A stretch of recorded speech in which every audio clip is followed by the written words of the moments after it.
you, sweetheart, aloha, aloha from the bottom of my heart. Keep that smile on your lips, brush that tear from your eye. One more aloha, then it's time for goodbye to you, sweetheart, aloha. In dreams, I'll be with you, dear, tonight.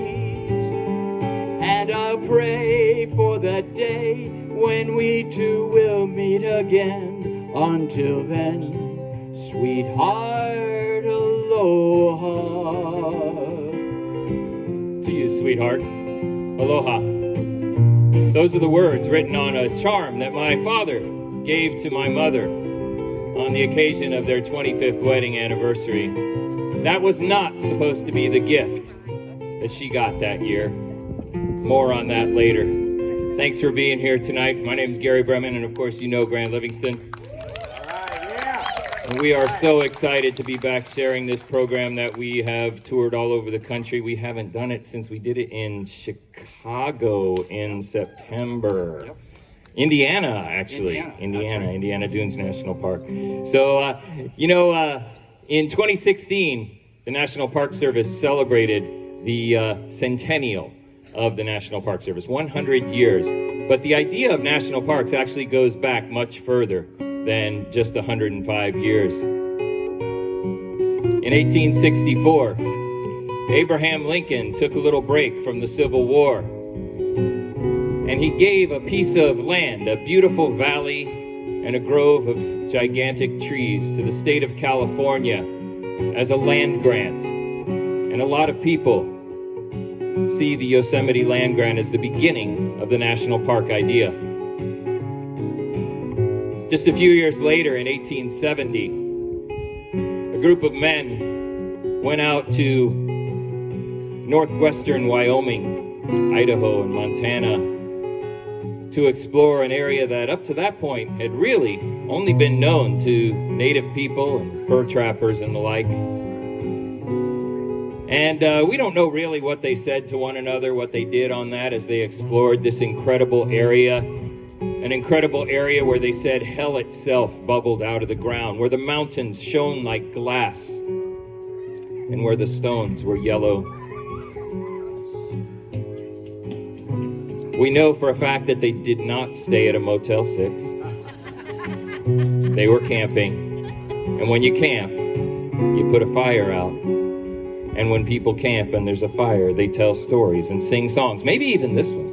Oh, give me a home where the buffalo roam, where the deer and the antelope play, where seldom is heard a discouraging word, and the skies are not cloudy all day. If you learned it in elementary school, please sing. Home, home on the range, where the deer and the antelope play, where seldom is heard a discouraging word, and the skies are not cloudy all day. And like I said, we don't know the exact words that were said around that campfire, but the history says that talk eventually rolled around to what should become of that area. One person suggested that they should divide it up, with each of them making a profit individually from their own piece. Somebody else suggested that that small group should own it jointly and profit from it jointly. And one member of that party was a guy named Cornelius Hedges, who apparently had been pretty quiet up to that point. He just stood up and shook his head, and he said that no, neither of those ideas was right. This place was far too special for any one person or group of people to own. This place really belonged to all the people in the United States, kind of like a nation's park. How often at night, when the heavens are bright with the light from the glittering stars, have I stood there amazed and wondered as I gazed if their beauty exceeds that of ours. Everybody thought that was a great idea. But when they got back east to Washington, it was really hard to convince anybody in a position of power that that place was really that spectacular, because they couldn't Google it. So the next year, they sent out another expedition. And in 1871, that other expedition went out, and they brought with them a photographer by the name of William Henry Jackson and a painter by the name of Thomas Moran. And where those paintings and those photographs came back east, nobody had any doubt that Yellowstone should become the world's very first national park. Where the air is so pure and the zephyrs so free, the breeze is so balmy and light, that I would not exchange my home on the range for all of the city so bright. Everybody. Home, home on the range, where the deer and the antelope play, where seldom is heard a discouraging word, and the skies are not cloudy all day, and the skies are not cloudy all day.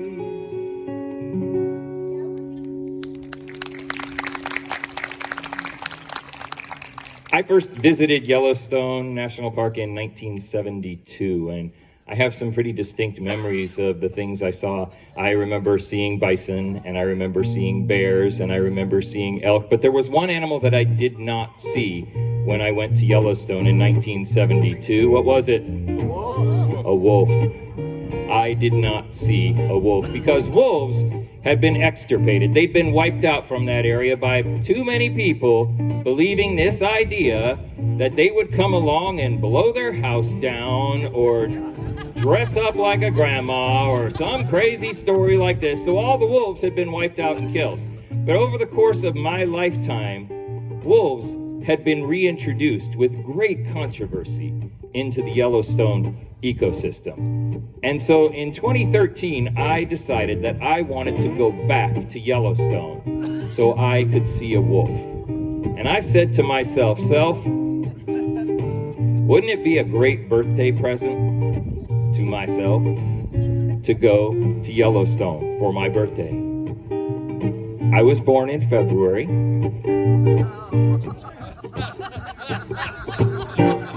What's Yellowstone like in February? Really cold, with snowbanks, without exaggeration, higher than this building behind me. But we did it anyway. Now there's only one small road along the north edge of Yellowstone National Park that you can drive during the winter months. And so we got up early, left the place we were staying, and almost immediately upon leaving the parking lot, there was a coyote. Fooled me for a second. It was still cool. We went a little bit further on. We saw an otter playing in the Madison River there. We saw quite a bit, but no wolves. And so we continued, and we drove up around over to West Yellowstone. That's where the Madison River is. Sorry for those of you that are checking me on that. And there's only 3 ways to get into Yellowstone National Park from that side. One is on foot. That means cross-country skis or snowshoes. Did I mention I'm from Hialeah? Did not work well. The other way is by snowmobile. That sounded really loud and noisy. Didn't want to do that. The third way is in a heated, keyword being heated, cabin that's on these tractor treads called a snow coach.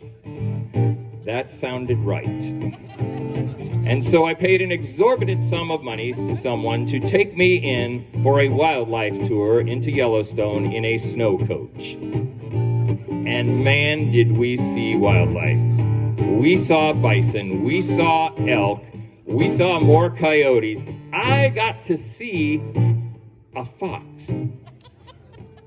Have you ever seen on National Geographic a fox walking along in the snow and they're hunting for mice that are tunneling under the snow and their big ears are going side to side because they're kind of triangulating it like this, and then they stop and they look and they leap up in the air and they come crash down face first with their tail wagging in the air and they come up with a mouse in their mouth? I got to see that. Super cool. We saw beavers, we saw otters, we saw bobcat, we saw a lot of critters, but no wolves. Around 3:30, the driver said it was time to turn back, and you know why? You know what it's like at 3:30 in Yellowstone in the winter. It's starting to get dark, yeah. So, it was time to turn around, and I was way disappointed, and we're driving along, heading back out of West Yellowstone there, and all of a sudden, the driver slams on his brakes, points to a distant tree line, a couple hundred yards away, and says, "Wolf." And I looked at him, and I said, "You see a wolf over there?" He said, "No, I don't see a wolf over there. They see a wolf over there." And he pointed to the bison that were between us and that tree line, and all those bison were turned, facing in the same direction. The driver got out, got a spotting scope, and unless he painted a little wolf on the end of that lens when I was not looking, sure enough, there was a lone black wolf up against that tree line. Oh, the wolf went out on a snowy day. He hid in the tree line far away. He was pretty hard to see, you know, but not so for the buffalo, the buffalo, the buffalo. He was pretty hard to see, you know, but not so for the buffalo. So I got to see my wolf, but I gotta admit I was still a little bit disappointed. I guess I should have been a little more specific. What I actually wanted to see was a pack of wolves chasing down an elk, catching the elk, blood dripping in the snow from their cheek. And I didn't get to see that. But that night, I went to a ranger program. Has anyone ever been to a ranger? They are amazing. Went to a ranger program at the Old Faithful Visitor Center, and lo and behold, it was all about wolves. And I learned how wolves had been wiped out, how wolves had been reintroduced, all the controversy that went along with reintroducing a predator like that, and how wolves were now doing incredibly well in that area. And over the course of that 45-minute ranger talk, I came to a realization that you would have expected a national park ranger to come to a whole lot sooner than he did. And that was whether I saw a wolf or not was completely irrelevant. What really mattered was that wolves were there. And they were not only surviving, but they were thriving.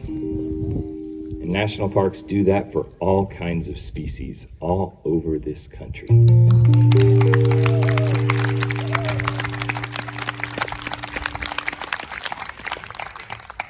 The idea of national parks began to spread. They began to include places with incredible scenery, places like Sequoia. The state of California actually turned that land back over to the federal government, and it became Yosemite National Park. Grand Canyon, the site that Theodore Roosevelt said was the one great sight every American should see, became a national park. Crater Lake, the deepest lake in the United States, became a national park. In the east, Sur de Mont became a national park. Today we know it as Acadia. And not far from our nation's capital, those old mountains, Shenandoah became a national park. But national parks aren't just about wildlife, and they're not just about scenery either.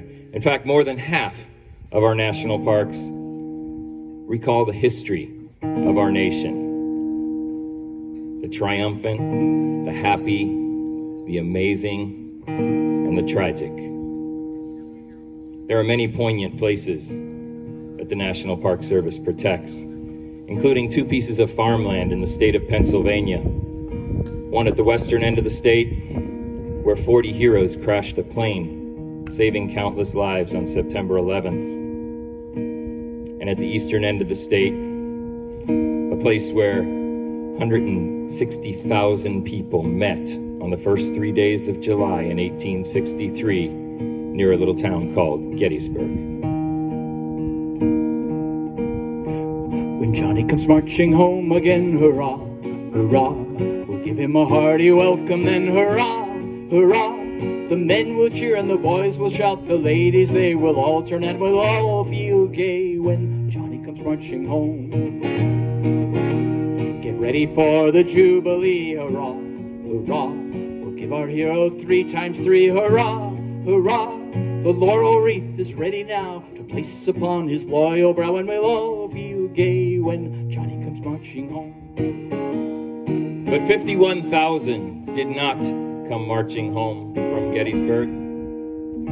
51,000 were killed, went missing, or were injured.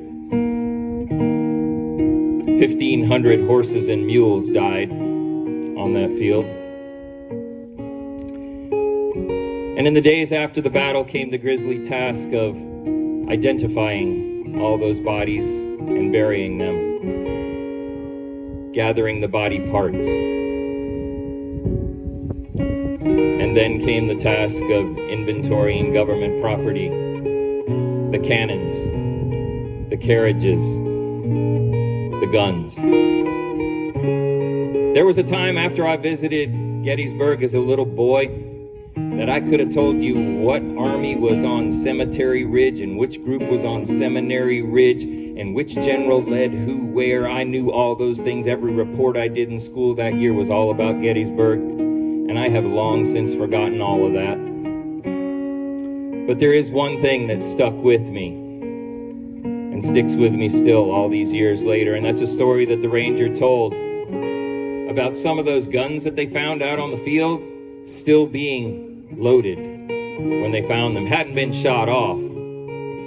Some of those guns loaded twice or even 3 times and still not shot off. And if I'm remembering it correctly, one of those guns was loaded 18 times and not shot off. Think about that for a minute. Why would that be?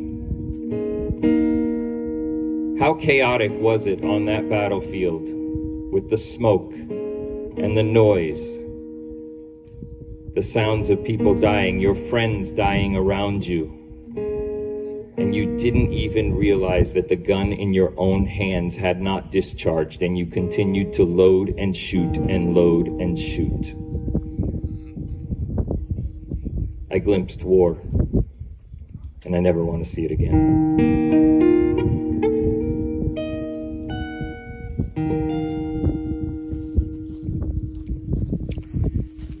The late afternoon sun across the Everglades prairie made it hard to see his forest green pants and his nickel gray shirt, but the silhouette of his Smokey Bear hat was a dead giveaway. I had wanted to be a National Park Ranger since I was 7, but other than working on a biology degree, I had done absolutely nothing to prepare myself for that career. Talking to a real ranger couldn't hurt. I walked up and introduced myself to Bill Wise. He couldn't have been nicer, giving me all kinds of advice and tips, including places where I'd have a better chance at getting one of the very limited and very coveted seasonal ranger jobs. If you can handle 200 people in a cave, he said, you can do anything. You should start where I started, Mammoth Cave. While we chatted, there was an ungodly squeal that came from the grass at the edge of the road where we were talking. Bill immediately demonstrated one of a ranger's most important skills. He pointed at the spot where the sound came from, and he said, "Snake got a frog." And I looked at him like he was a whack job. I saw nothing. Bill walks slowly over to that spot, parts the grass, And there, with a frog leg sticking out of each cheek, is a snake. And I remember saying to myself, I want to know a place so well, I can do that. I spoke to Bill a number of times after that. And a few months later, found myself in Kentucky, wearing forest green pants and a nickel gray shirt with razor sharp creases and a funny Smokey the Bear hat. And a short time after that, I was guiding 200 people through the world's longest cave. Darned if I didn't think I could do anything at that point. And so that was 36 years ago this June. When we celebrated the centennial of the National Park Service in 2016, that very same year was the bicentennial, 200 years of guided cave tours at Mammoth Cave. It was an amazing place to learn a bit about storytelling. Come all you young people and listen while I tell the fate of Floyd Collins, a lad we all knew well. His face was fair and handsome, his heart was true and brave. His body now lies sleeping in a lonely sandstone cave. Now, one of my very favorite stories to tell when I worked at Mammoth Cave was not about the Civil War, but another war that a lot of people haven't heard of for some reason. It was the Great Kentucky Cave Wars. Because you see, Mammoth Cave was not the only cave in south central Kentucky. There were lots of others, and some of them were really extraordinary. But everybody drove right by them because the only one they'd heard of was Mammoth Cave. And so, to get people to stop, people did just about anything. You'd be driving along, and you'd see a roadblock up ahead. You'd slow down. And the person at that roadblock would say, well, where are you going? Oh, I'm going to Mammoth Cave. I heard it's right pretty there. And that person would kind of kick the dirt a little bit at his feet and look down and say, oh, you don't want to go there. Mammoth Cave fell in yesterday. Besides, everybody there's got tuberculosis. But you know what? Drive down this road right over here, and I got a right pretty cave there. And if you didn't know any better, you'd go on down there, and you'd have a great experience and not even know the difference. If you were a little smarter than the average bear and you continued driving along, you couldn't get up to speed real fast, so they'd jump on the running board of your car and ride along with you until they couldn't keep up anymore. There was some shooting, there was lots of fighting. It was a rough time in south central Kentucky. Now, one of those cave owners was a guy named Floyd Collins. The Collins family owned Crystal Cave, and Floyd knew that Crystal Cave was amazing. But everybody missed it because it was so far off the main road. But he had an idea. He said to himself, you know, all these caves, they're not separate. They're all connected. If I could just find an entrance to my cave further up the road, I'll have something. And so Floyd went looking to find this place because he knew it was all one cave. Mother, don't you worry. Dear father, don't be sad. I'll tell you all the story of an awful dream I had. I dreamed I was a prisoner, my life could not be saved. I cried, oh, must I perish in a lonely sandstone cave. So Floyd goes exploring day after day after day, and one day he goes into this place that's locally known as the Sand Hole. And he goes into the sand hole, and what he found that day, we really don't know, because he was on his way back out in a passageway that was going up at about an angle like that. A passageway about as big as my hat is round. His shoulders didn't even fit through, so he had to put one arm up and one arm back and push that lantern in front of him through the soft sand and push with his toes as he pushed through, and that's how he was caving when that lantern fell over and he was left in total darkness. He didn't care. He'd been in caves like that lots of times. So he continued to push that out lantern, pushing with his toes, inch by inch by inch, until he inadvertently knocked loose a rock, only about the size of a small watermelon. He could feel it on his ankle. So he started twitching and twisting a little bit, and the more he twitched and the more he twisted, the more rock and sand came down around him, and Floyd Collins was trapped. The rescue party labored. They worked both night and day to move the mighty barrier that stood within their way. To rescue Floyd Collins, that was their battle cry. We'll never know, we'll never let Floyd Collins die. Now, Floyd's family knew that he would often go in the cave for many, many hours at a time, but the next morning, when his bed hadn't been slept in, they knew something was up. They sent his brother and a few friends down to check on him, and they came upon Floyd and found out his predicament. They tried to pull on their friend. They tried to reach down next to him and knock the rock off. They put sticks down in there and tried to push it off, to no avail. They went up and started to brainstorm some ideas with other folks, and the word started to spread. Neighbors started to gather outside that cave. Somebody had an idea. Let's get the Western Kentucky University football team out of Bowling Green, only about 30 miles away. Somebody ran off and got them, brought the whole football team up. They tied a rope around Floyd's waist, and the whole team pulled until Floyd yelled, "Stop!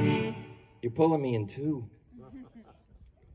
They brought him food. They brought him water. They even brought down an electric light to keep him warm a little bit. And that crowd outside the cave grew and grew and grew.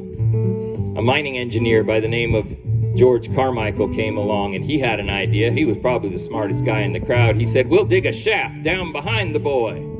We'll get into that passageway. We'll take the rock off, and all will be good." And everyone thought that was a great idea. So George Carmichael starts drilling down in the right spot, and more people started gathering on the surface around the entrance to that cave. One Sunday, there were 25,000 people gathered outside this tiny little hole. They were selling hot dogs and hamburgers. They were selling black balloons. Floyd's own family was selling pictures of Floyd for $1. That crowd continued to grow, and everybody was keeping track of it. It was national news. It was international news. Eventually, there was a collapse in between the exit and Floyd, and they lost touch with him, but they did not lose hope. They continued to dig and dig and dig. And 2 weeks and 2 days after Floyd became trapped, they came out just a few feet away from the body of a dead man. They figured he had died just 3 days earlier on Friday, February 13th. Well, on that fateful morning, the sun hung in the sky. The workers all were busy. We'll save him by and by. But oh, how sad the ending. His life could not be saved. His body now lies sleeping in a lonely sandstone cave. But it didn't stay sleeping in that cave for long. He was underground after all. They thought that was the perfect place for a dead man. They had a nice funeral service for him, and things returned to normal in South Central Kentucky. Nice and quiet. Too quiet. His family still wasn't making much money from that cave. Sure was better when Floyd was down there. And so they dug Floyd up,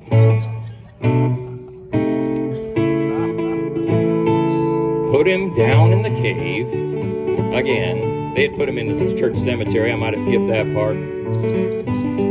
Put him down in the cave in a brand new coffin, one with a glass top, down in the place that was called the Grand Canyon of Crystal Cave. And you'd go on a tour and you'd walk in at the top of this room and you'd see this tiny little box way down at the bottom. And as you walk closer and closer down that zigzag path, that box would get bigger and bigger until you were standing right next to it. And your guide would tell you the story that you already knew because you had been paying attention to the news all those weeks. If you were a really good group, you'd crack that lid just a little bit and let you have a peek at old Floyd. Tourism skyrocketed. It did really, really well for the Collins family. Some of the neighbors got jealous. And so late one night, somebody broke into Crystal Cave and stole Floyd. And don't worry, they found him 3 days later hanging on a limb over the Green River, missing a leg. They got him another coffin, that's number 3 if you're keeping count. And they put him back down there in the cave, and that's where he was when I cracked the lid just a little bit to have a peek at Floyd back in the late 80s. National Park Service decided it was inappropriate for that man to be there, and they moved him back to that churchyard where he had been buried shortly after he died, and that's where he remains today. But you know, back in 1972, a group of cave explorers went in to Floyd Collins' Crystal Cave, and they discovered a new passageway, one that was pretty small. In fact, it was so small, most members of the party couldn't even get through.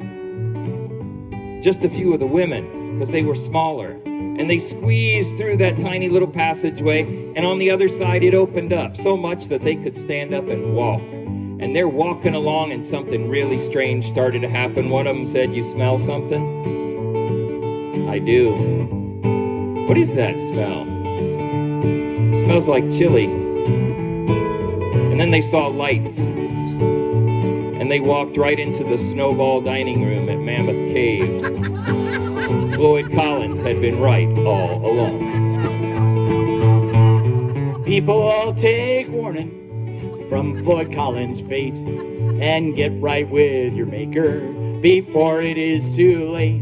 It may not be a sand cave in which we meet our doom, but on that day of judgment we all will meet our doom. Yes, on that day of judgment we all will meet our doom.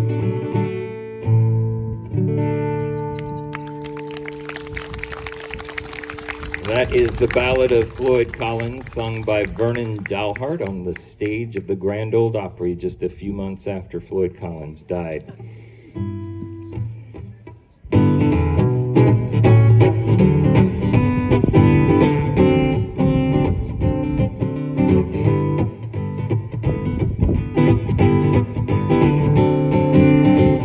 When you're way up in Alaska and you want to meet some bears, there are several things of which you must be aware. So they send you to bear school, it's just to keep you safe. And there's one thing that I learned there that I will now relate, 'cause of all of the things I learned in bear school. Of all of the things I learned in bear school. Of all of the things I learned, the most important one is when you meet a bear. Yes, when you meet a bear. Yes, when you meet a bear. Never, never, never, never, never, ever, ever run.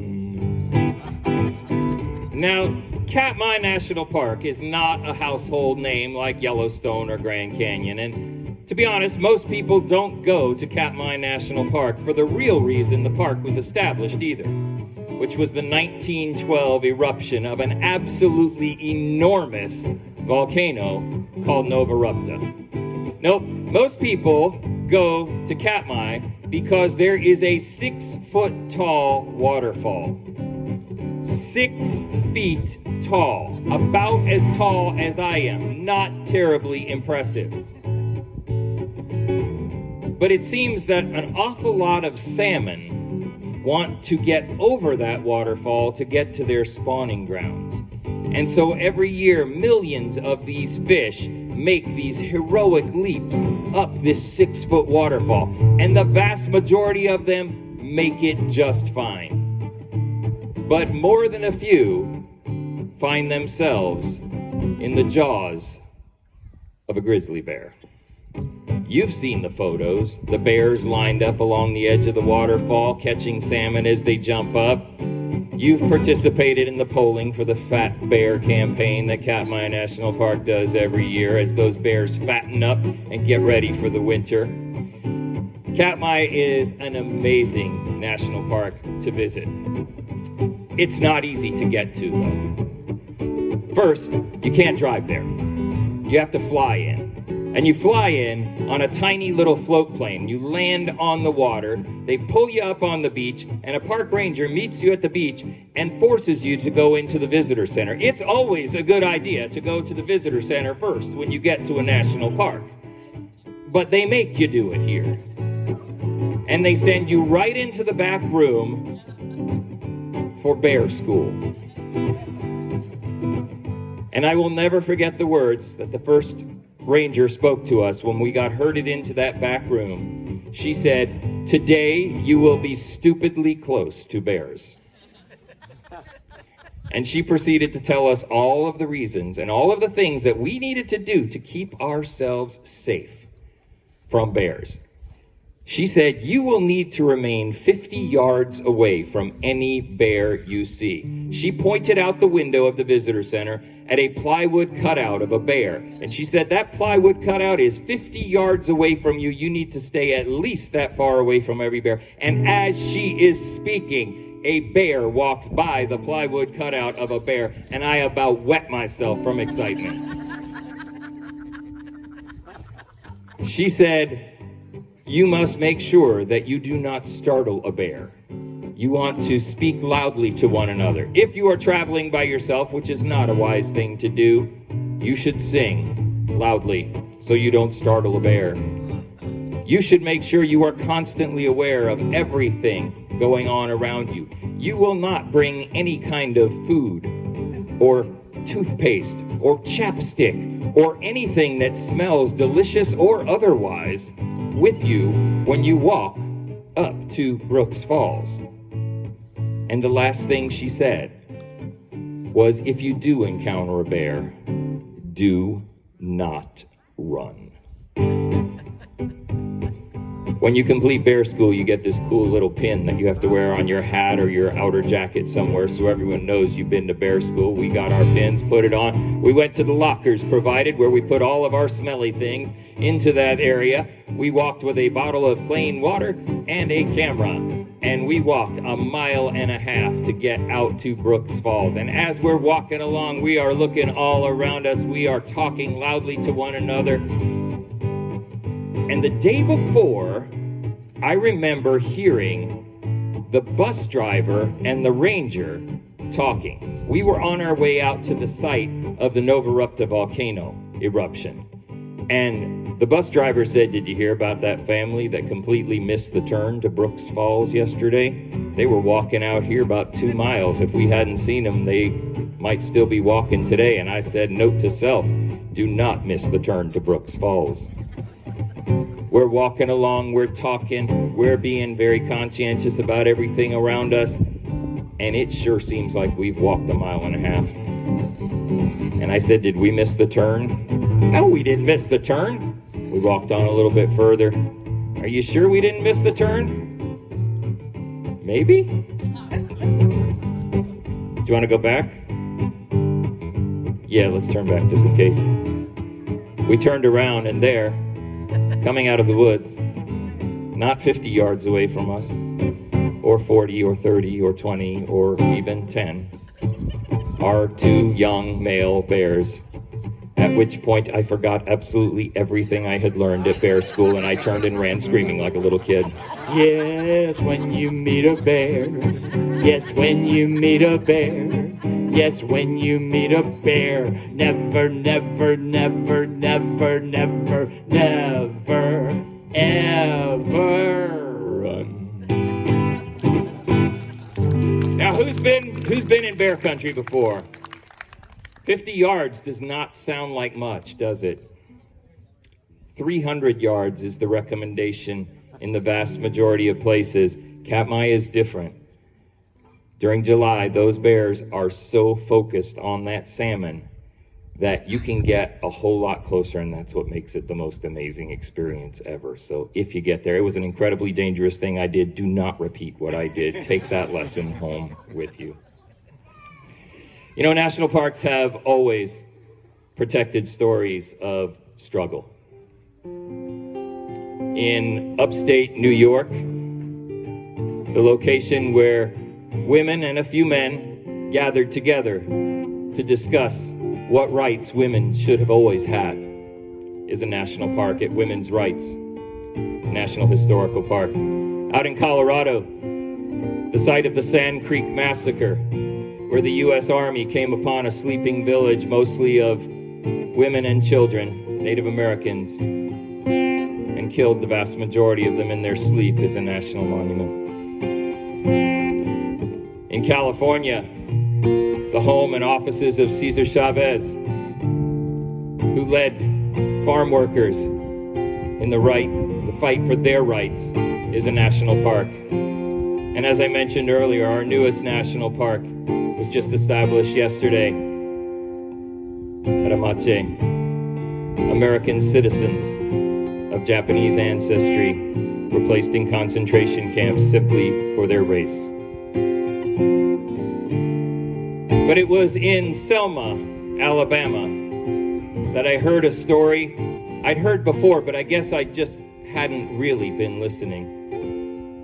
It was a story about people inspired to fight for their rights, often by the music of the day, including songs like this one. People get ready, there's a train a-coming. You don't need no baggage, you just get on board.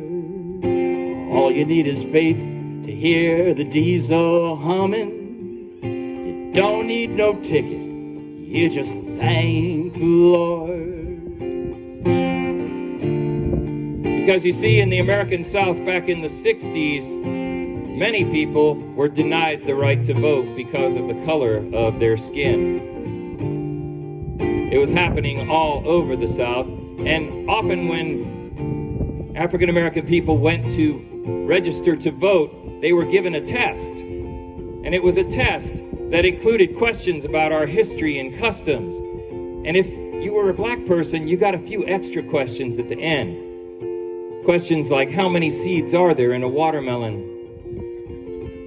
How many bubbles are there in a bar of soap? And if you couldn't answer questions like that, well, clearly you weren't smart enough to be voting, and you were denied that right. People all over thought that was wrong. But in Selma, they decided to do something about it. They decided they were going to march all the way from their little town to the state capital, some 50 miles away.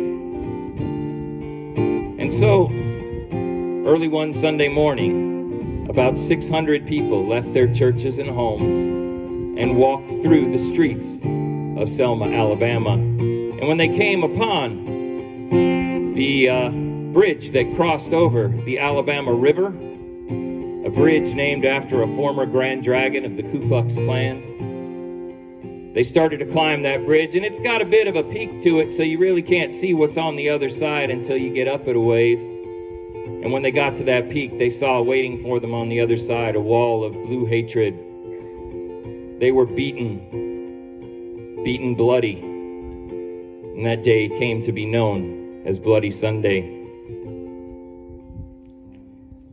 Just a few days later, a somewhat larger group left and made that same march. At the head of that group was a man named Dr. Martin Luther King Jr. And when they got to that bridge, they found the same situation. Dr. King asked if they could kneel and pray, and they were denied that right. And Dr. King thought that discretion was the better part of valor that day. And the group turned around, a day known today as Turnaround Tuesday. But 2 weeks later, 25,000 people marched in to the capital of Montgomery. People get ready, there's a train to Jordan. It's picking up passengers from coast to coast. Faith is the key, open up the doors and boredom. There's room for all among the loved the most. When I visited Selma, it was a beautiful spring day in May. I heard that story from someone dressed just like I'm dressed now, and I was so inspired I wanted to walk at least a little bit of the walk that those people made. And so we got the map and followed it through the depressed streets of that little town.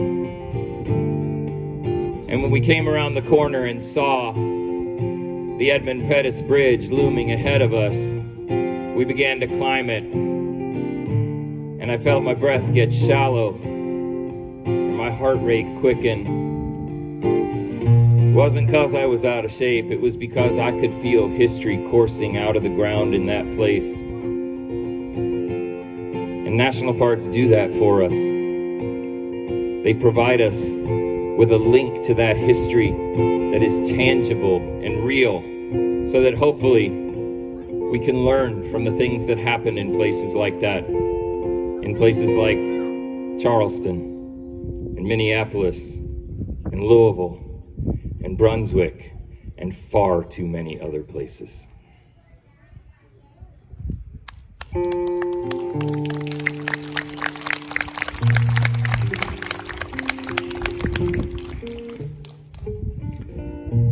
It was April on the south rim of the Grand Canyon.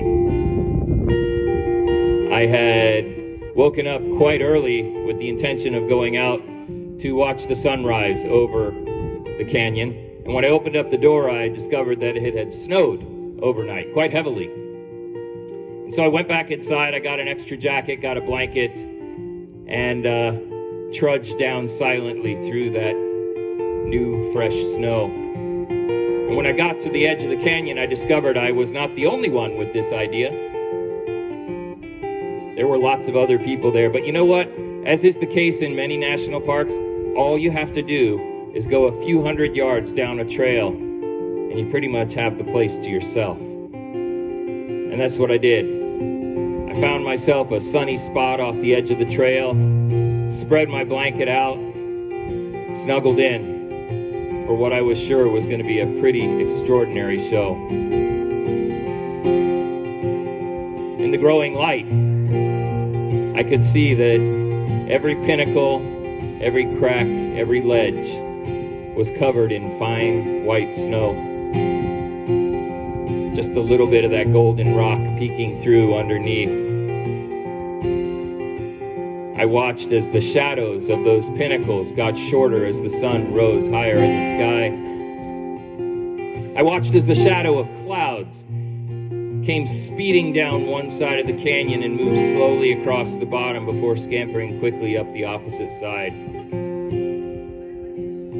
I watched ravens soaring 100 yards below me. It was an extraordinary scene. I sat there for hours, watching and thinking. And I began to see the canyon as a metaphor for my own life.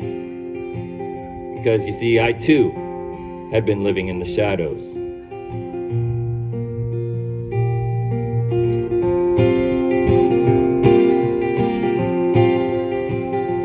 I can't change, even if I try.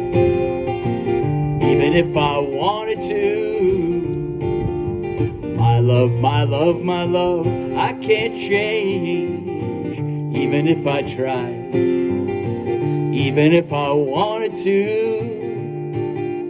My love, my love, my love.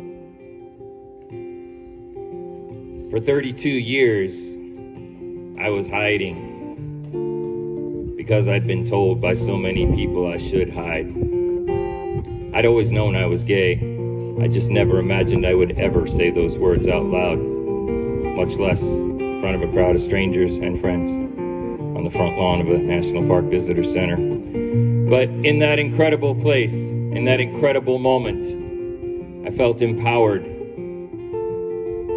And I decided that when I got home, I was going to be honest with the people I loved most about who I really was. And that's what I did. First person was right out there on that jetty. And my life became better and happier for being honest with myself and with others. Fast forward 14 months. I'm back at the Grand Canyon. Again, it is before dawn, and again, there is snow on the ground. But two things are different this time. I'm on the north rim of the Grand Canyon, the opposite side of that miles-wide gash in the earth, and I'm not alone. I took Roger by the hand, and I led him down to have his first look at the place that had gotten me to that moment. We found a place out of the wind, sat down, and watched the sun rise together. I can't change, even if I tried, even if I wanted to. My love, my love, my love, I can't change, even if I tried, even if I wanted to. My love, my love, my love, he keeps me warm, he keeps me warm, he keeps me warm. My love, my love, my love. Fast forward again, this time 18 years. I am in a place that couldn't be more different than the Grand Canyon. It is loud, it is raucous, there are people dancing, there are flags. In the distance is the sound of what must have been 1,000 motorcycles roaring and revving their engines. And I am standing in the middle of 5th Avenue in New York City, surrounded by 12.5 people dressed just like me, green pants, gray shirt, and a funny hat. Just days after President Obama declared the newest national park at the time, Stonewall National Monument. Stonewall was the site where in 1969, the most marginalized members of the LGBTQIA plus community decided they weren't going to take it anymore. They were going to fight back against the harassment that they constantly received. It was the night they finally said they weren't going to take it anymore, and it inspired a movement that resulted in a time when being gay just isn't a big deal anymore, and a time when the vast majority of people realized that nobody would ever choose to be discriminated against, and that love is love. And there we were, about 20 Rangers ready to march through the streets of New York City at the front of the Gay and Lesbian Pride Parade, a parade that would last that year for 9 hours. We marched down the center of 5th Avenue.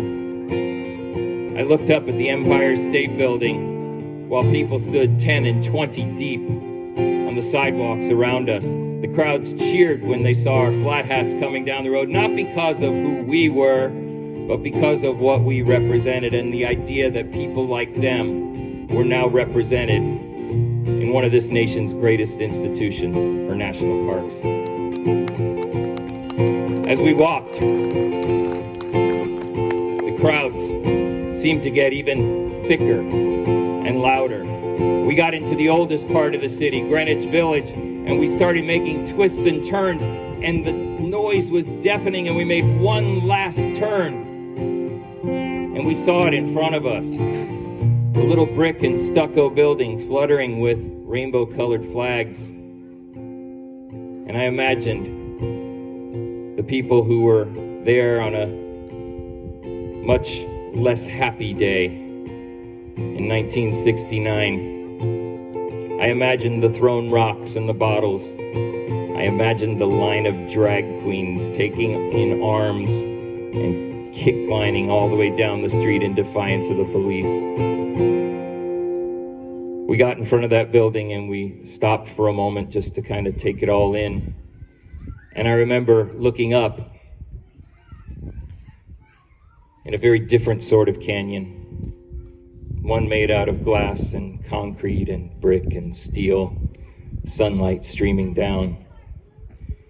And I raised my right hand to wave at the crowd, and I felt a squeeze in my left hand, and I looked over at Roger and knew my life had come full circle. People get ready, there's a train a-comin'. You don't need no baggage, you just get on board. All you need is faith to feel the diesel humming. You don't need no ticket, you just thank the Lord. You just thank the Lord. You just thank the Lord. You just thank the Lord.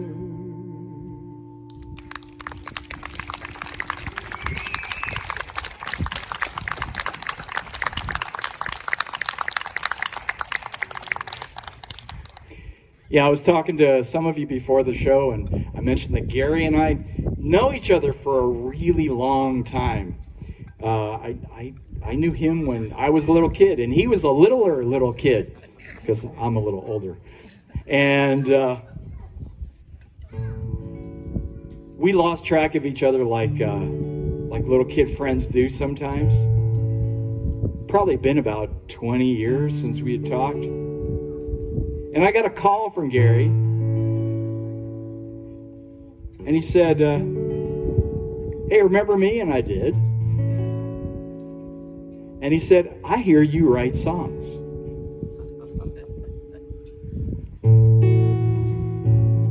He said, I'm a ranger over at Biscayne National Park. We're about to open the new visitor center, which is where we're all sitting today. And I think we need a song about Biscayne National Park. And he told me the story of the Mangrove Islands over on the eastern edge of Biscayne Bay. And he told me the story of how those islands were slated to be developed. A bridge built from here to Elliott Key.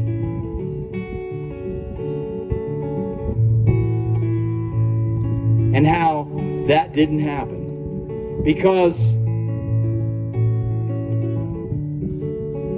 some people had the good sense to oppose a bad idea.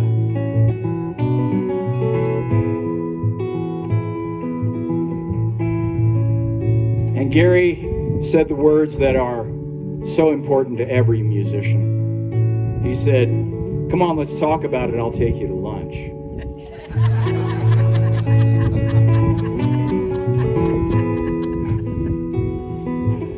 I think we went to Deli Lane Cafe in South Miami. More than once. And eventually, what got me the idea for this song is Gary showed me a film by a filmmaker named Polita Glenn. And in the film, she talks about a lady by the name of Juanita Green. Some of you are nodding like, yeah, I knew Juanita.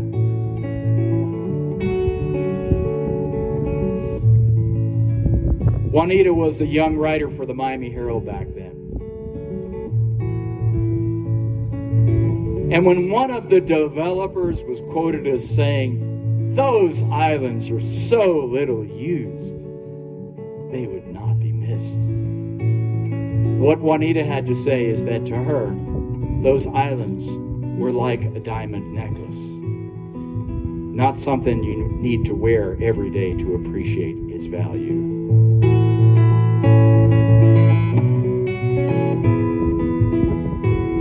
These diamonds, there's a story behind these diamonds. Your grandma kept them in a velvet box inside a drawer. These diamonds, in a green velvet sea, they're just like islands. They could have brought a pretty penny in their time. If we sold them, we sure could have used the money. But one day all that money would be gone. And Grandma said we can't be poor, just look right here inside this drawer. And once a year she'd put them on. How they sparkle, how they shine, handed down to you and me to be their keeper for a time. But these diamonds, these little islands, how they sparkle, how they shine. These islands, there's a story behind these islands. Your grandpa sailed me out to them when I was just your size. These islands, in a green velvet sea, they're just like diamonds. They could have brought a pretty penny in their time. And we could have filled them in and built a city. Like Grandma could have sold those jewels she prized. She kept them safe, and so did we. These diamonds, these mangrove keys, so you can see with your own eyes how they sparkle, how they shine, handed down to you and me to be their keeper for a time. But these diamonds, these little islands, how they sparkle, how they shine. So many generations have passed these heirlooms down so easily. They could have sold them, so very much more beautiful to hold them. How they sparkle, how they shine, handed down to you and me to be their keeper for a time. But these diamonds, these little islands, how they sparkle, how they shine, how they shine. These little diamonds, how they shine. These little islands, how they shine. These little diamonds, how they shine.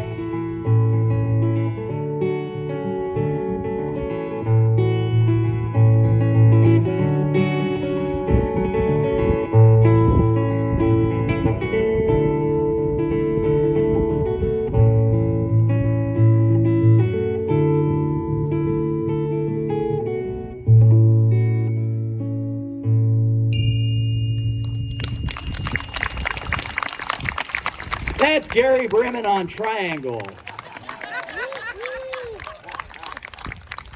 Now, I am looking this direction, and you guys are looking at me, but you should all turn around and look at the moon coming up over there. Somebody's joined us. Full moon just coming up over the mangroves.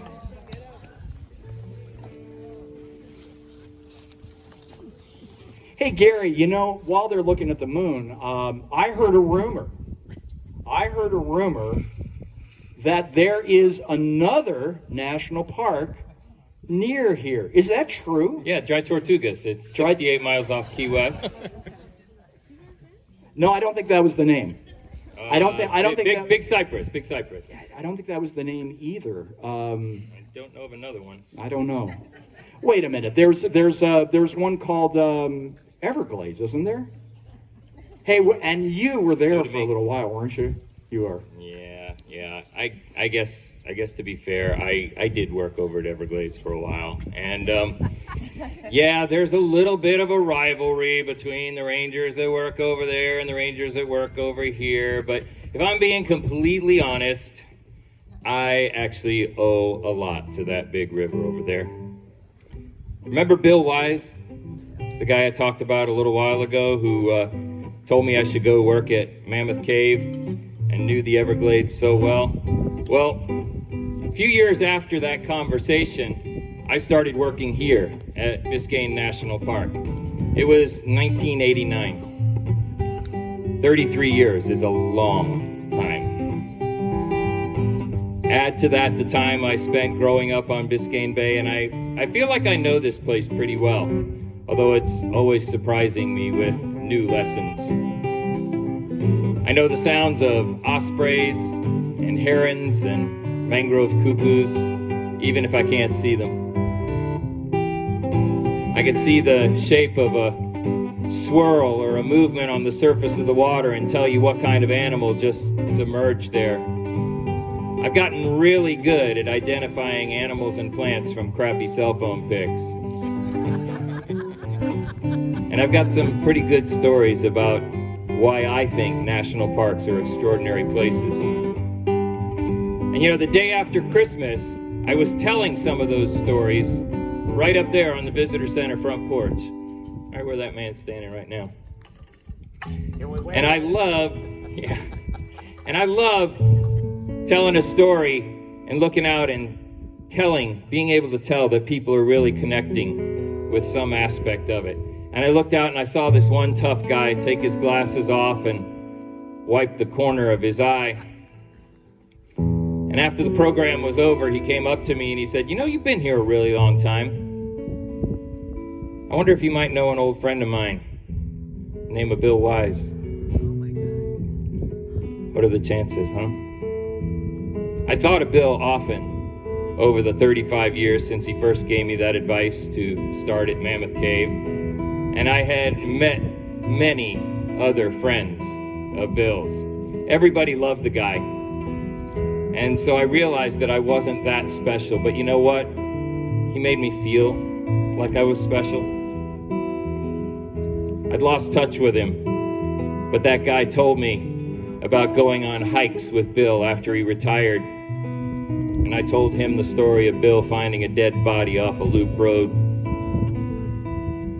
I learned that Bill died just a few years ago, and I'm sad that I never got to tell him what an influence he had on me when I was a goofy, scrawny college kid who didn't know what I was doing. But you know, just hearing his name made me realize that we often don't know the impact that we've had on somebody.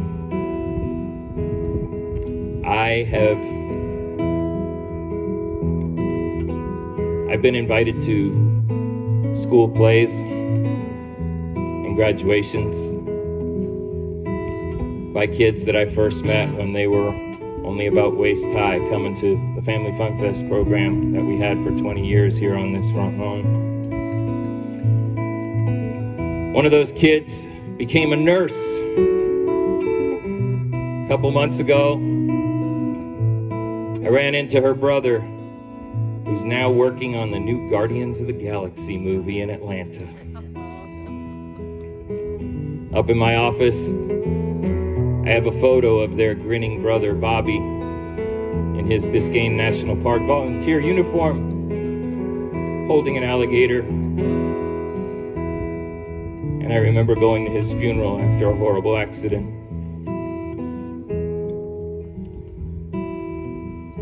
In the past year, I've received 2 wedding announcements. And I got to go to one of those weddings with the ocean as a backdrop. The other woman, wrote me a beautiful message telling me how knowing me and Roger as a child gave her the confidence to marry the woman of her dreams. Scott and Lainey are over here. Their son now works out at the Grand Canyon. In January, I spent an hour talking on the phone to a young woman in Texas who told me that I was an influence in her choosing to major in natural resources management. So many of you out there I've got connections with. I was there when you announced your engagements. I was there when you told me about your divorces and your diagnoses. And I feel so lucky to have been able to be a part of your life. I never again heard the death cries of a frog being eaten by a snake. And I'm not entirely sure I was ever as confident as Bill was on the first day we met. So I guess in that sense, I never achieved my goal. But I've truly come to understand the adage that the really good stuff often isn't in the goal. It's in the journey. I know that I am an extraordinarily lucky guy. I try never to forget that. I have now been to 264 out of the 424 national parks. I've got a goal in mind, as you might expect, and I'm going to start pursuing that goal a little more heavily very soon. I started with a story about a gift my dad gave to my mom. That charm bracelet with the charm on it that says, "To you, sweetheart, aloha."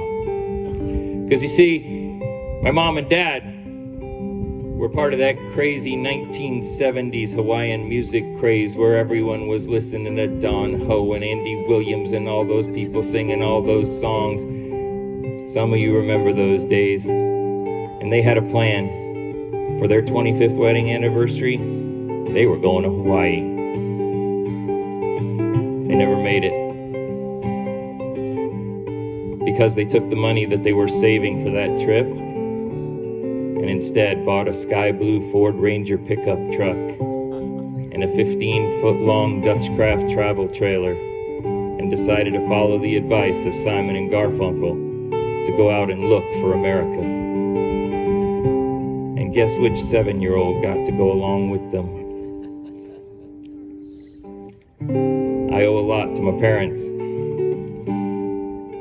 And when I look out and I see people taking care of their kids and bringing them to national parks, I love that that tradition is continuing.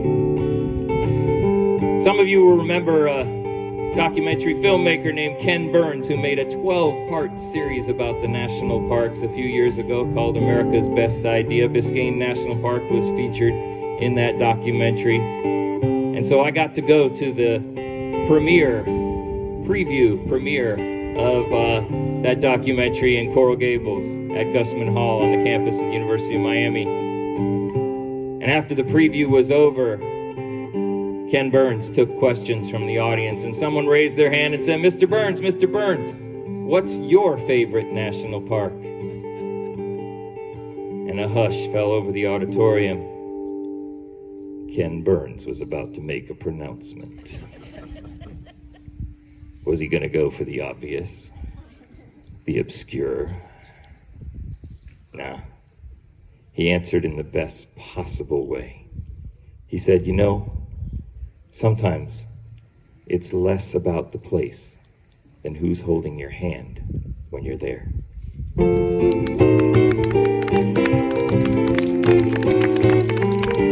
To you, sweetheart, aloha, aloha from the bottom of my heart.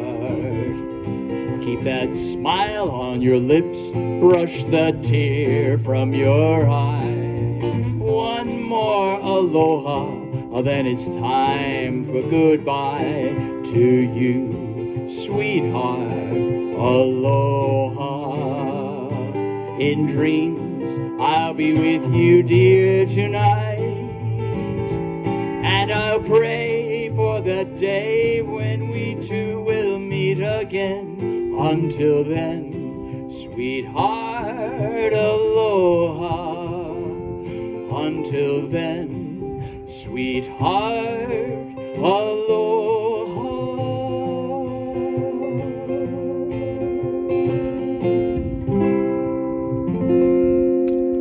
Thank you so much for joining us here tonight. We so appreciate you being here.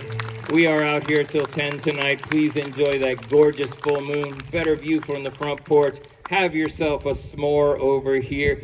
Come on back on April 16th. We have another Park After Dark with an art opening upstairs. So come out and do that.